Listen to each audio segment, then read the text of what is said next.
The young woman clutched her cyanide capsule so tightly that her fingernails drew blood from her palm.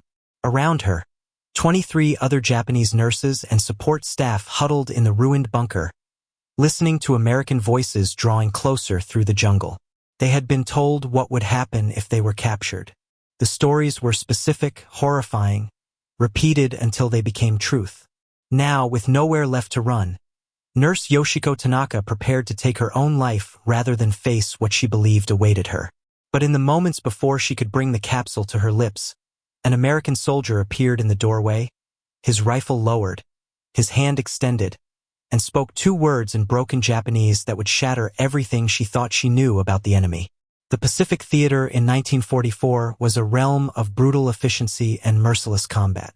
For the Japanese military, surrender was not merely discouraged. It was unthinkable. The Bushido Code, twisted by wartime propaganda into something far darker than its philosophical origins, taught that death was preferable to the shame of capture. For women serving in military capacities, this message was amplified tenfold. They were told that American soldiers were savages who would defile them, torture them, display them as trophies of war. These weren't vague warnings but detailed accounts, circulated through official channels, designed to ensure that surrender was never considered an option. Yoshiko had been a nursing student in Osaka when the war reached its desperate years. Like thousands of other young women, she had volunteered for service, driven by patriotic fervor and the belief that her country needed her. The training had been rigorous, the work exhausting, but she found purpose in caring for wounded soldiers. When her unit was deployed to a remote island in the Pacific, she understood the assignment was dangerous. What she didn't understand, what no one had told her, was that they were being sent to a place that could not be held, to care for soldiers in a battle that could not be won. The American advance had been relentless. Supply lines were cut. Reinforcements never came. The hospital compound where Yoshiko and her fellow nurses worked descended into chaos as wounded men poured in faster than they could be treated. Medicine ran out, then food, then hope. The commanding officer gathered the women one evening and spoke plainly. The Americans would arrive within days, perhaps hours. He offered them a choice, though everyone in that room understood there was only one acceptable answer. Each woman was given a small capsule containing potassium cyanide. "You have served with honor," the officer told them, his voice steady despite the trembling of his hands. "Do not let the enemy disgrace that honor. When they come, you know what you must do." Yoshiko placed the capsule in the pocket of her blood-stained uniform and tried not to think about her mother, about her younger brother, about the cherry trees that bloomed every spring near her childhood home. She tried to convince herself that dying with dignity was better than whatever horrors awaited her in enemy hands. She almost believed it. The attack came at dawn. Artillery shells screamed through the air, shaking earth and shattering what remained of the hospital buildings. Yoshiko and 8 other women took shelter in an underground bunker, originally designed for ammunition storage. They could hear the battle raging above, the distinctive crack of American rifles, the shouts in English. Hours passed. The sounds of combat moved away, then returned, then ceased altogether. In the silence that followed, the women waited. It was Nurse Keiko Yamamoto who first heard the footsteps approaching the bunker entrance. She was 31 years old, a veteran nurse who had served since the beginning of the war. Her husband had been killed at Guadalcanal. Her son, barely 16, had been conscripted 6 months ago, and she hadn't heard from him since. When she looked at Yoshiko, her eyes held a terrible calm. "It's time," Keiko said quietly. The women formed a circle, holding hands. Some prayed. Others simply closed their eyes. Yoshiko felt the capsule between her fingers, slick with sweat. She thought of her mother one last time, imagined her receiving the news that her daughter had died honorably, that she had not been captured. It was a small comfort, but the only one available. Then the voice came, echoing down into the bunker. "Don't be afraid. We won't hurt you." The Japanese was clumsy, heavily accented, but understandable. The women froze. This was a trick, surely. A cruel deception designed to lure them out. Yoshiko tightened her grip on the capsule. "Please," the voice continued, You are safe now. We have water and food. Medical supplies. Please come out. Keiko stood first, her jaw set with determination. If this was a trap, she would face it before the younger women did. She climbed the crude steps toward the light, and Yoshiko watched her silhouette disappear into the brightness above. Seconds stretched into eternities. Then Keiko's voice drifted back down. Come up, she called, and there was something in her tone that Yoshiko couldn't identify. Not fear, not resignation, something else entirely. One by one, the women emerged into the harsh tropical sunlight. Yoshiko blinked against the brightness and saw what awaited them. A dozen American soldiers stood in a loose semicircle, their weapons slung over their shoulders or resting against nearby debris.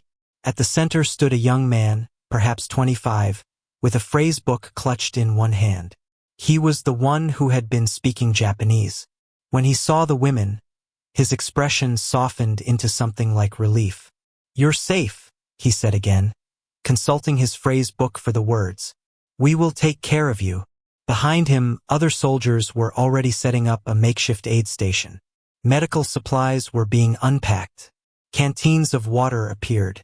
One soldier, noticing how the women swayed with exhaustion, hurried forward with folding chairs. Another offered a chocolate bar to the youngest nurse, a girl of 19 who stared at it as though it might explode. Yoshiko's hand remained in her pocket, fingers wrapped around the capsule. This had to be the beginning of something worse. The kindness was a facade, a way to lower their defenses before the real horror began. She glanced at Keiko, expecting to see the same suspicion reflected back. Instead, the older nurse was allowing an American medic to examine a gash on her arm, wincing but not pulling away. Water! A soldier appeared in front of Yoshiko, holding out a canteen.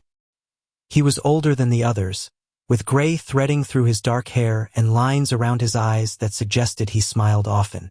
When Yoshiko didn't immediately respond, he mimed drinking, then held the canteen closer. Her throat was so dry it hurt. She hadn't had clean water in 3 days. Slowly, expecting at any moment for this kindness to transform into violence, she accepted the canteen. The water was cool, pure, the most delicious thing she had ever tasted. She drank too quickly and coughed, and the soldier patted her back gently, the way her father used to do when she was a child. Easy, he said in English, then added in mangled Japanese, slow. Drink slow. Over the next hour, the women were given basic medical assessments. Wounds were cleaned and bandaged. Vitamins were distributed. A hot meal appeared, carried in insulated containers from the American camp, rice and vegetables and actual meat. More food than Yoshiko had seen in weeks. The soldiers maintained a respectful distance, never crowding, never making sudden movements. Some tried to communicate in broken Japanese, smiling at their own linguistic fumbles. Others simply worked efficiently, setting up tents for shelter, arranging sleeping mats, creating a space that felt less like a prison and more like a field hospital. As evening approached, the women were loaded onto trucks for transport to the main prisoner of war camp. Yoshiko sat between Keiko and a young woman named Hiromi, who had worked in the hospital kitchen. None of them spoke. The trucks rumbled along rough roads, past bombed-out buildings and shattered palm trees, evidence of the fierce battle that had taken place. Yoshiko kept waiting for the moment when the masks would drop, when the Americans would reveal their true intentions.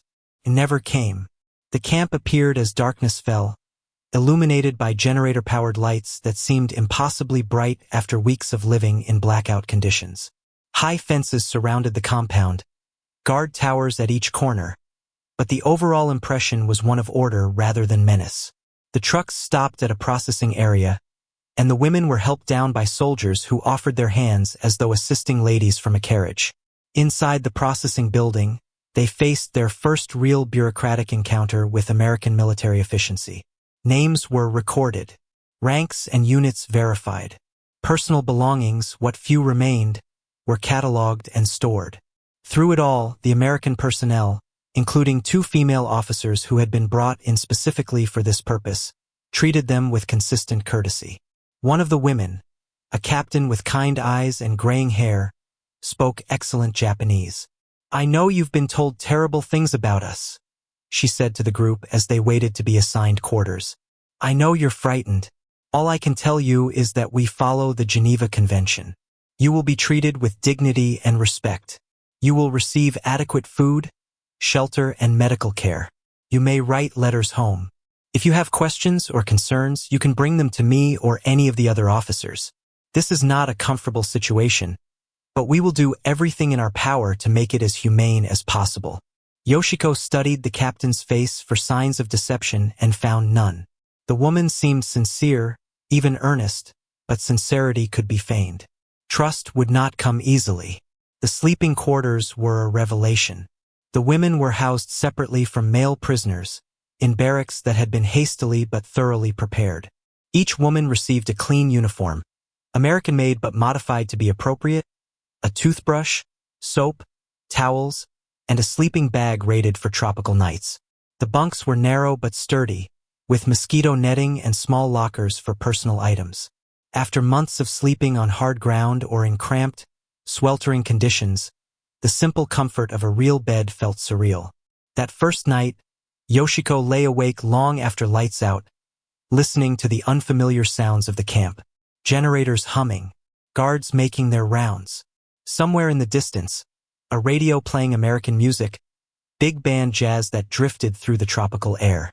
Beside her, Hiromi wept quietly into her pillow, and Yoshiko reached out to hold her hand, offering the only comfort available.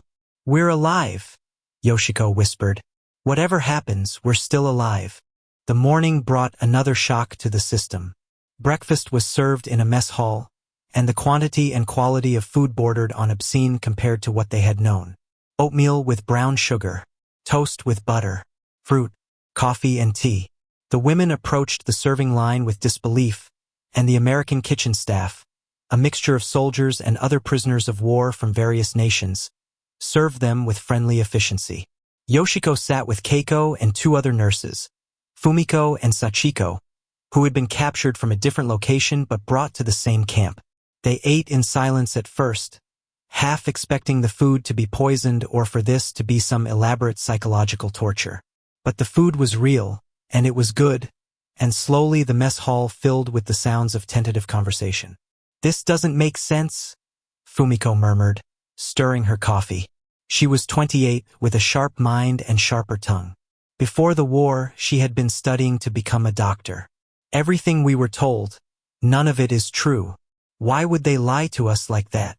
"Control," Keiko said simply. She had barely touched her food, instead staring at it as though trying to memorize every detail. "If we believed we would be treated well, we might have surrendered earlier. The military couldn't allow that." "But our own people," Sachiko said, her voice breaking. She was the youngest of their group, only 18, and the dissonance between what she had been taught and what she was experiencing seemed to be hitting her hardest. "Our own officers gave us poison. They wanted us to die rather than experience this." The table fell silent. It was the truth that none of them wanted to voice, the betrayal that cut deeper than any enemy action could have. They had been sent to die, not in service of their country, but in service of a lie. Over the following days, a routine established itself. Morning roll call, breakfast, then various activities depending on individual circumstances. Some of the women required ongoing medical treatment for injuries or illness, and the camp hospital provided care that was both competent and compassionate. Others, those who were healthy and willing, were offered the opportunity to work in various capacities around the camp. Yoshiko volunteered for the hospital, where her nursing training could be put to use. She worked alongside American medics and doctors, initially supervised closely but gradually given more independence as her skills became apparent. The work was familiar, comforting in its routine, and it provided a sense of purpose that made the days pass more quickly. It was in the hospital that she truly began to see Americans as individuals rather than a monolithic enemy. There was Lieutenant David Chun, a Nisei doctor from California whose parents had been sent to internment camps even as their son served in the army. He spoke Japanese fluently and moved between cultures with an ease that Yoshiko found both fascinating and slightly unsettling. There was Corporal Robert Martinez, a medic from Texas who told terrible jokes in English and tried to teach Yoshiko how to play poker during slow shifts. There was Sergeant Patricia Wells, a nurse from Ohio who had 3 children at home and showed everyone photographs until they were all thoroughly familiar with little Margaret, Johnny, and Sue. These people were not monsters. They laughed, complained about the heat, worried about their families, did their jobs with professional competence and occasional weariness. They were, in every meaningful way, simply people trying to survive a war they hadn't chosen.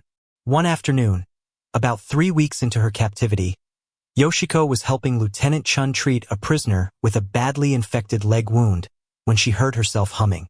It was a tune from the radio, something she had heard the night before, American music that had somehow lodged itself in her memory. She stopped abruptly, horrified at her own unconscious behavior. Chun glanced up from his work, his expression neutral. "You have a nice voice," he said in Japanese. "My mother used to hum while she worked too," said it helped her think. "I'm sorry," Yoshiko began, but Chun shook his head. "Don't apologize. Music doesn't belong to any one country. Neither does healing." He returned his attention to the wound, carefully debriding dead tissue. "You know what I think about sometimes? After the war, when this is all over, you'll go back to Japan and continue your nursing career. I'll go back to California and continue mine. And maybe someday we'll both read about a medical advancement in a journal, and we won't even think about whether it came from an American researcher or a Japanese one. We'll just be grateful for the knowledge." It was a simple vision, almost naive in its optimism, but it struck Yoshiko with unexpected force. A future beyond the war. A world where nationality mattered less than common humanity. It seemed impossibly distant, but for the first time since her capture, she allowed herself to imagine it. The contrasts became impossible to ignore. Letters from home arrived sporadically, heavily censored but providing glimpses of the situation in Japan. Yoshiko's mother wrote carefully, her words chosen to pass the censors, but the subtext was clear. Food was scarce. Air raids were constant. Yoshiko's younger brother had been conscripted, and her mother's letters carried a quiet desperation, a fear that she would lose both her children to the war. At the same time, news filtered into the camp about conditions in Japanese prisoner of war facilities. The stories came from various sources, liberated Allied prisoners, intelligence reports, even some Japanese soldiers who had become disillusioned enough to speak freely. The accounts were consistent and horrifying. Starvation, disease, forced labor under brutal conditions, systematic cruelty that violated every principle of humane treatment. The American camp commander, Colonel James Harrison, made the decision to share some of this information with the Japanese prisoners during a general assembly. It was a controversial choice, one that some of his staff opposed, but Harrison believed in transparency. "I want you to understand why we treat you the way we do," he told the assembled prisoners, his words translated by interpreters.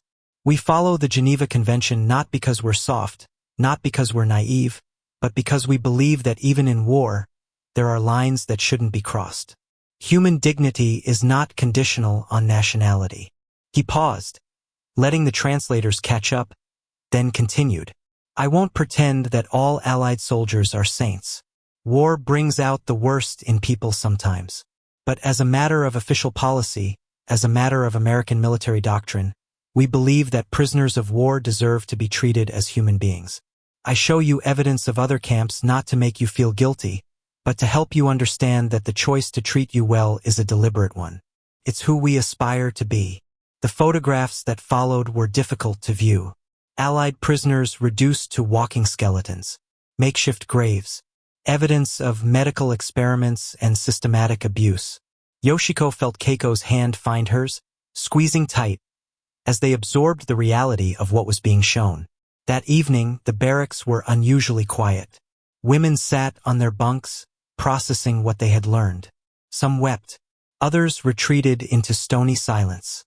Yoshiko found herself thinking about the cyanide capsule she had been given, still tucked away in her locker with her few personal belongings.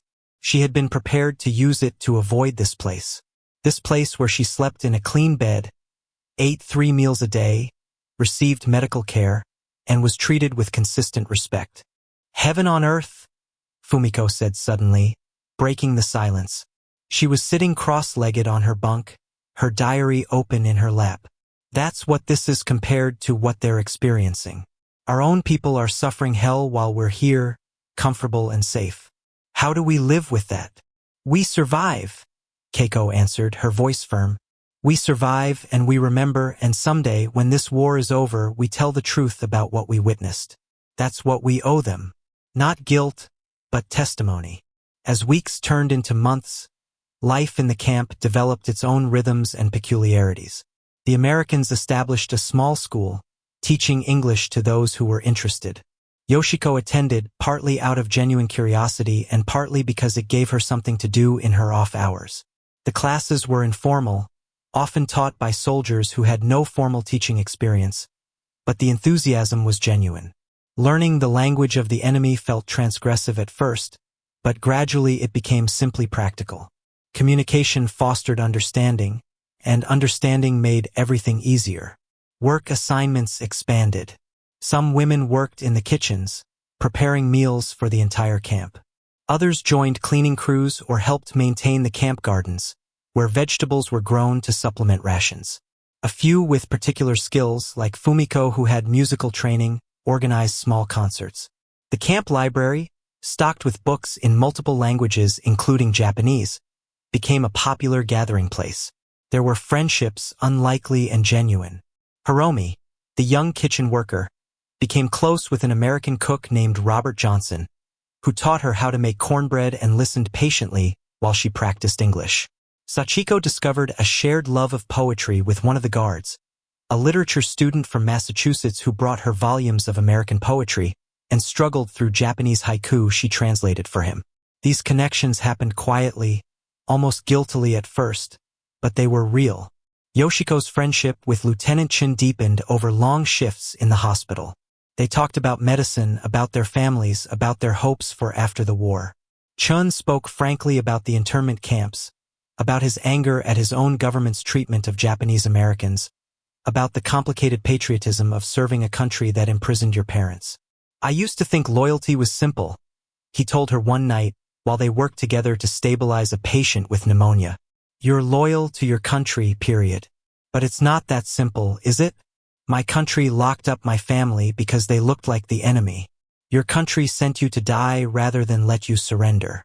Where does that leave people like us? Caught between," Yoshiko said softly. "Loyal to ideals that our countries failed to live up to." "Maybe that's where change comes from," Chin suggested. "From people who've seen both sides, who've been caught between. Maybe we're the ones who can build something better." It was an optimistic thought, perhaps too optimistic, but Yoshiko found herself wanting to believe it. The war had shattered so many illusions. What if some of those illusions deserved to be broken? What if the rigid certainties she had been taught were actually prisons of their own? The holiday season brought unexpected moments of grace. Christmas was celebrated in the camp with a non-denominational sincerity that seemed peculiarly American. Trees were fashioned from palm fronds and decorated with handmade ornaments.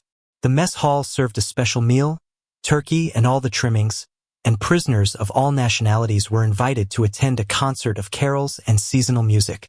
Yoshiko, who had only the vaguest understanding of Christian traditions, found herself moved by the communal singing, by the way even enemies could set aside hostility for an evening of shared humanity.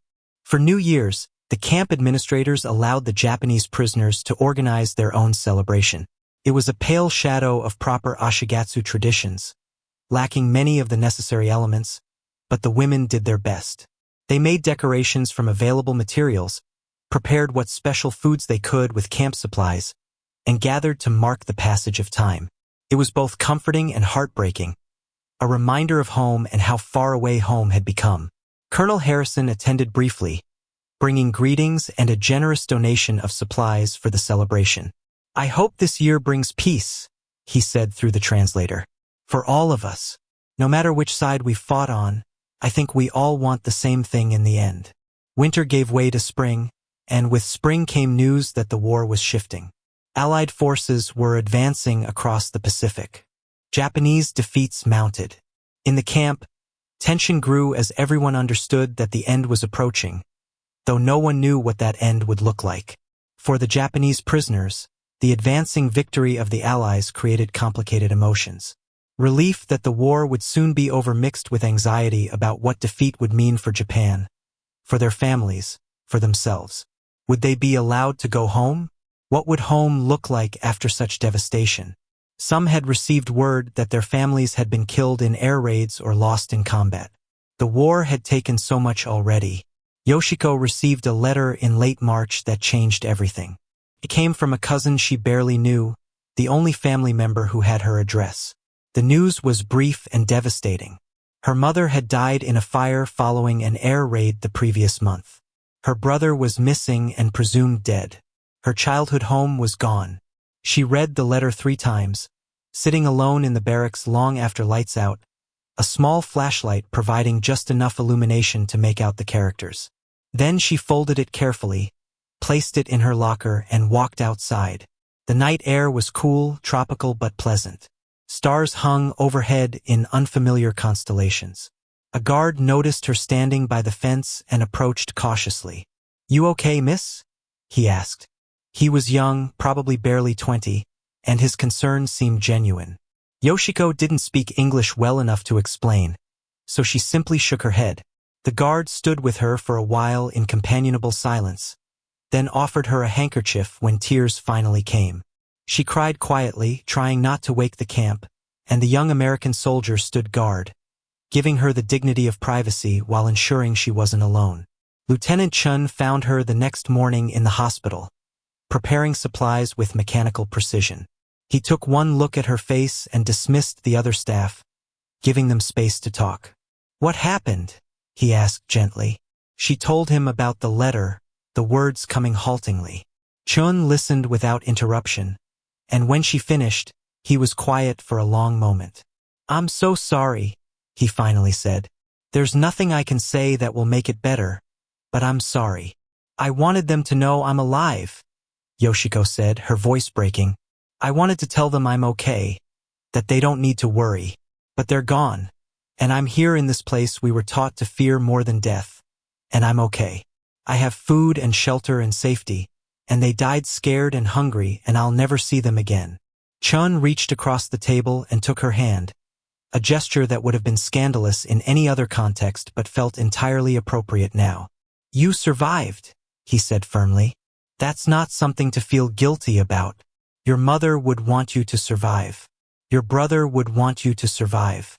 The best way to honor them is to live, to carry their memory forward." "But what kind of life?" Yoshiko asked. "What do I go back to? Who am I now?" "I don't know," Chun admitted. "But I know you're stronger than you think. You've already survived things you thought would destroy you. You'll survive what comes next too." It was cold comfort, but it was comfort nonetheless. Yoshiko returned to work, to the routines that gave her days structure and meaning. She threw herself into her nursing duties, finding purpose in healing others even when she couldn't heal herself.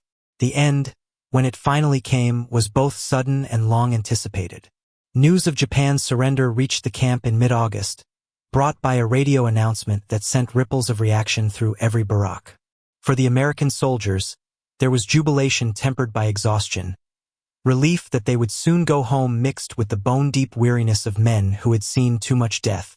For the prisoners, the emotions were more complex. The war was over. Japan had lost.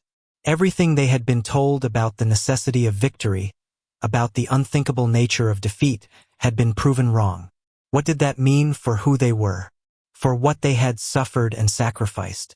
Colonel Harrison called an assembly that evening. He stood before a crowd of prisoners from multiple nations, his uniform impeccable despite the heat, his expression serious. "The war in the Pacific is over," he announced.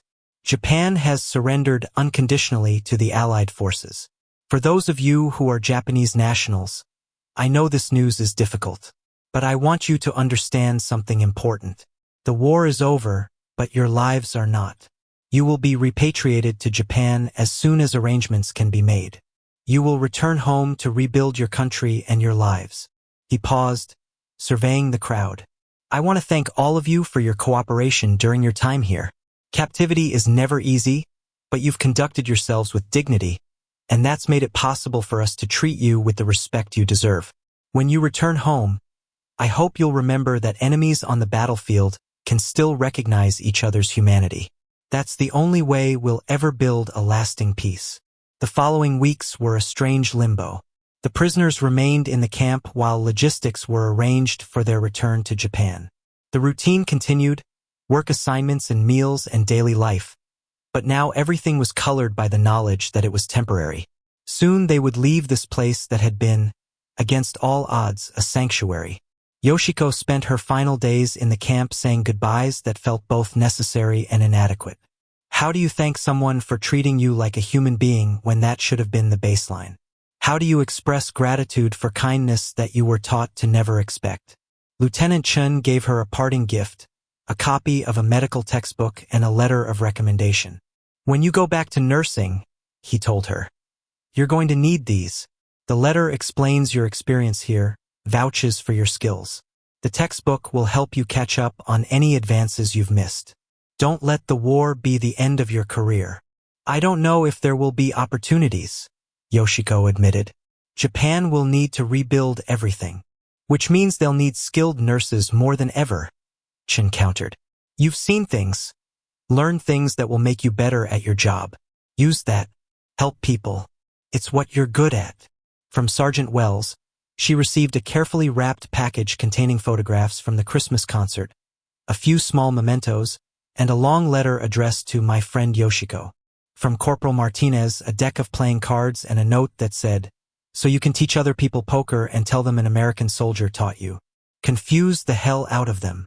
The young guard who had stood with her the night she learned about her mother's death gave her his handkerchief, laundered and carefully folded. You needed it more than me, he said shyly. Keep it. Remember that somebody cared. The morning of departure arrived with tropical sunshine and the peculiar clarity that comes when one chapter of life definitively closes. The women assembled with their few belongings, dressed in clean clothing provided by the camp, healthy and well-fed and alive. Trucks waited to transport them to the port where ships would carry them home. Colonel Harrison walked through the group one final time, shaking hands, offering words of encouragement. When he reached Yoshiko, he stopped and studied her for a moment. You going to be okay, nurse? He asked through the translator. Yoshiko thought about everything she had lost, everything she had learned, everything she had survived. She thought about the capsule in her pocket that she had never used, that she had kept as a reminder of how close she had come to making a terrible choice based on lies. Yes, sir, she said in careful English. I think I will be. Good, Harrison said, and his smile was genuine. The world needs good nurses. Take care of yourself. The journey home was long, uncomfortable, and filled with uncertainty. The women traveled on transport ships overcrowded with returning prisoners and displaced persons from across the Pacific theater. They arrived in a Japan that was simultaneously familiar and utterly foreign. The landscape bore the scars of war. Cities reduced to rubble, populations struggling with hunger and disease, and the psychological trauma of defeat. The work of rebuilding would take decades. Yoshiko found work at a hospital in Tokyo, one of the few still functioning. Her skills were desperately needed, and the letter from Lieutenant Chun opened doors that might otherwise have remained closed. She worked long hours treating the victims of war, malnutrition, tuberculosis, injuries from unsafe working conditions as people tried to rebuild from nothing. It was exhausting, often heartbreaking, but it was purposeful. She kept in touch with some of the women from the camp. Keiko returned to her hometown and opened a small medical clinic. Fumiko went back to school, eventually becoming one of the first female doctors in post-war Japan.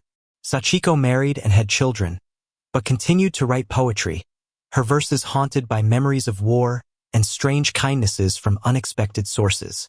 Hiromi learned to bake American-style bread and opened a small shop that became quietly popular with occupation forces and Japanese customers alike. They met occasionally when distance and circumstance allowed, and they talked about their experiences. Slowly, cautiously, they began to share their stories more widely.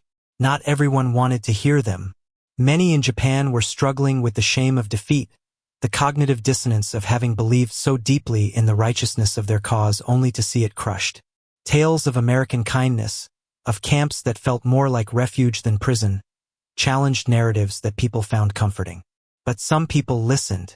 Some people understood that the story was important precisely because it challenged assumptions. If enemies could choose humanity over hatred, if compassion could exist even in the midst of brutal war, perhaps there was hope for a different kind of future. Years later, Yoshiko would sit with her nieces and nephews, children too young to remember the war, and try to explain what she had experienced. She would tell them about the bunker, about the cyanide capsule, about the terror that had consumed her as American voices drew near. She would describe the moment when an enemy soldier had offered her water instead of violence, the gradual dawning realization that everything she had been taught about the Americans was a lie designed to keep her afraid. "We called it heaven," she would say, knowing how strange that sounded. A prisoner of war camp, barbed wire and guards, and the knowledge that we had lost everything. But compared to what we expected, compared to what our own propaganda had promised us, it was heaven. The children would look skeptical, unable to reconcile the idea of a prison as paradise. Yoshiko would understand their confusion. How could she explain that context was everything? That kindness becomes extraordinary when you've been taught to expect cruelty? That the simple recognition of your humanity can feel transcendent when you've been told you'll be treated as less than human? She would try anyway because the story mattered. Because in a world that still struggled with hatred and division, with propaganda and fear-mongering and dehumanization of the other, the story of Japanese women who found humanity in an American prison camp was a reminder that another way was possible. Not easy, not simple, but possible. The diary she had kept during her captivity, careful entries recording the daily life of the camp, became a historical document decades later. Researchers studying the treatment of prisoners of war during the Pacific Campaign would pore over her words, comparing them to official records and other accounts.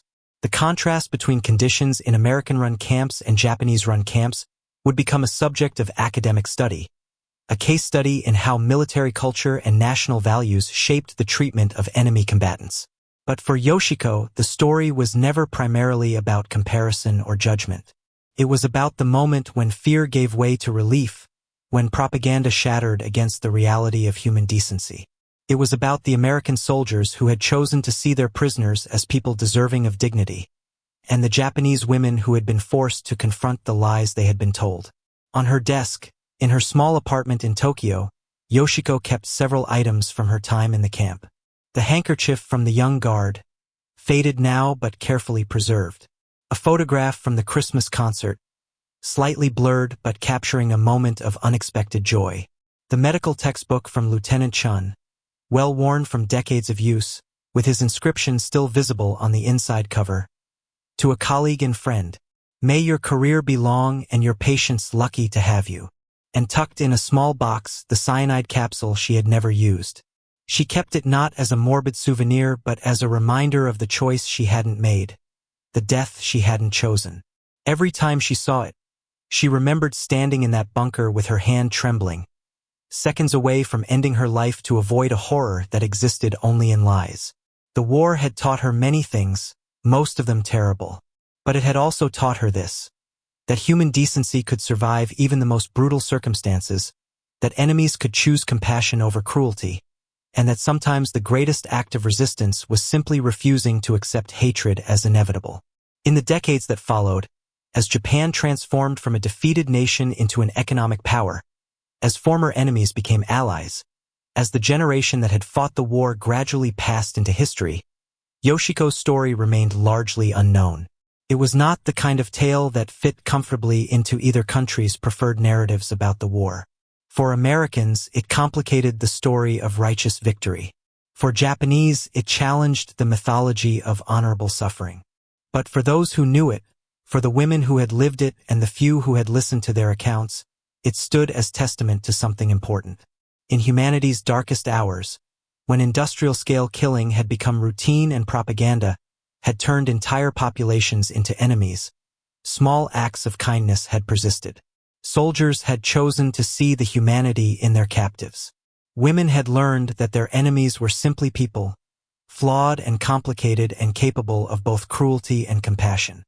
The barbed wire and guard towers, the mess halls and hospital wards, the strange liminal space of the prisoner of war camp, these had become, against all expectation and all propaganda, a place where people on opposite sides of a terrible war had recognized each other as human beings. Not angels, not saints, just humans trying to maintain their dignity and their decency in circumstances that tested both. Yoshiko lived to see the turn of the century, a new millennium that her younger self could never have imagined reaching. When she died at the age of 87, surrounded by family in a modern Tokyo hospital, her final words were in English, a language she had learned from enemies who had become, in their own complicated way, her saviors. "Thank you," she whispered, and those who heard weren't entirely sure whether she was addressing the doctors caring for her, the family gathered around her bed, or the memory of American soldiers who had offered water to a terrified young woman expecting only death. Perhaps it was all of them. Perhaps gratitude, like humanity itself, doesn't require precision to be real.